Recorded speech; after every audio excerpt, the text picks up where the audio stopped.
Welcome to Echoes of Time, where the voices of history rise again. Tonight, we journey to ancient Greece, to witness a tale of pride, rebellion, and ruthless vengeance.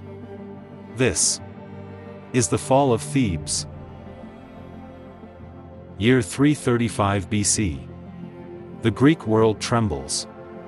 Philip II of Macedon, unifier of Greece, has been struck down by an assassin's blade. Upon the throne sits his son, just 20 years old. His name is Alexander. Whispers spread across Greece. The boy will fail. The empire will crumble. And in Thebes, those whispers became rebellion. Thebes was no ordinary city. It had once defeated Sparta at Leuctra, humbling the greatest warriors of Greece. Its sacred band, 300 warriors bound by love and loyalty, were unmatched in courage. Now, with Macedon in turmoil, Thebes seized its chance. Rumors spread that Alexander had been slain in the north. The Thebans rose, stormed the Macedonian citadel, and declared freedom.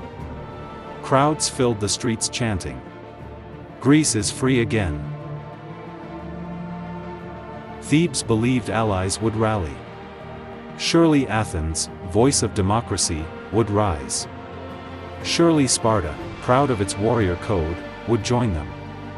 The dream of a Greek coalition was reborn. But dreams are fragile. And Alexander was far from dead. From the mountains of Thrace, Alexander struck like lightning. In just 2 weeks, his army marched 250 miles south. Veterans hardened under Philip, masters of the phalanx, followed him with iron discipline. Alexander himself rode at the head, eyes blazing. Alexander addressing his troops. "Thebes believes us dead. But today, Greece will learn. Alexander lives." Alexander offered mercy, lay down arms, and live. But Thebes answered with defiance. From their walls they shouted, "Better to die free than live enslaved." And so the siege began. Rams battered the gates. Catapults hurled stones. Flaming projectiles lit the night sky. The Thebans fought back with fire, arrows, and courage. The sacred band led daring sallies, cutting down Macedonians in brutal hand-to-hand combat. Every street became a battlefield. Alexander was no ordinary commander. He studied Thebes like a hunter circling prey. At the western gate, defenses were weak. He launched a diversion elsewhere, drawing the Thebans away. Then, with thunderous speed, Macedonians stormed the weak point. The walls crumbled. Thebes was breached. In the chaos, the sacred band stood unbroken. They knew the battle was lost, but their vow was stronger than fear. One warrior cried out, "Let us die together, as we live together." They fought to the last breath, each beside his beloved. Not one retreated.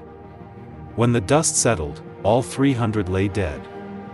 Their sacrifice became legend, an immortal tale of loyalty and love. Then came Alexander's vengeance. 6,000 Thebans were slaughtered. 30,000 sold into slavery. Only 2 things were spared: the temples of the gods, and the house of the poet Pindar, whose words once praised Greece. Everything else, reduced to ash. The fall of Thebes was more than conquest. It was a warning. Athens, the city of philosophy, bent its head in silence. Sparta, the city of warriors, dared not move. One city's destruction enslaved all of Greece. Alexander had proven, mercy was weakness he could not afford. Defiance meant annihilation. In every Greek heart, a shadow took root. Thebes was no more. Its name became a grave warning for generations. Defy Alexander, and vanish from history. Thus, at just 20 years old, Alexander secured Greece with fire and blood. The fall of Thebes was not just the end of a city, it was the birth of a legend. And with Greece subdued, his gaze turned east. To the mighty Persian Empire. The march of destiny had only just begun.